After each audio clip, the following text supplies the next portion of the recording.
এই জ্যামের কারণে কারো বিদেশগামী ফ্লাইট মিস কিংবা কারো আত্মীয় স্বজন ঢাকা নেওয়ার প্রতি জীবনের সমাপ্তি ঘটে।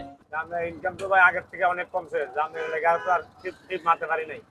কেউ বাসে কিংবা সিনজিতে ঘন্টার পর ঘন্টা বসে অপেক্ষা করছে, তবুও ফিরে হচ্ছে না নিজ গন্তব্যে। এই 2019 সাল থেকে শুরু হয়েছে। এখন মনে করেন যে কালকে মনে করেন সকাল 8টা থেকে মনে করেন যে 8টা পর্যন্ত আমার মনে হয় সারা দাম বিলাইছি, আবার যখন ব্যাগ যেতে আছি। যাত্রী কিংবা ড্রাইভার তাদের আতঙ্কের আরেক নাম হচ্ছে বিশুরুট গোলচত্বর। জামের কারণে টিপ দেওয়া যায় না, অনেক ঝামেলা, আমাদের ব্যবসার অনেক ক্ষতিগ্রস্ত হচ্ছে আমরা, অনেক ক্ষতিগ্রস্ত। মানে রিভার এক্সপ্রেস সবগুলো এক্সপ্রেসই, সবাই যত আছে পরিবহন আছে সবাই ক্ষতিগ্রস্ত এই রাস্তার জন্য জামের।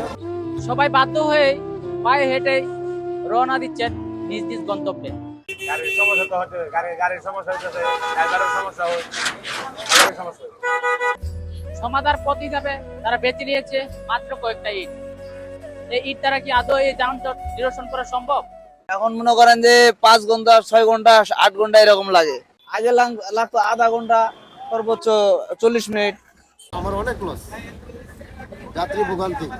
আমার সিলেট থেকে গাড়ি নবীনগর চলে, আমার সিলেট থেকে গাড়ি আছে কিংস্টার, মানে দুপুর 2:30 ছাড়ছে, রাত্রে 3টার সময় যায় পড়ছে। এই গাড়ি 6টার সময় পৌঁছার কথা, রাত্রে 3টা।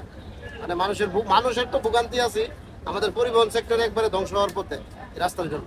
কবে শেষ হবে সাধারণ মানুষের দুর্ভোগ, এই উত্তর কারো জানা নাই।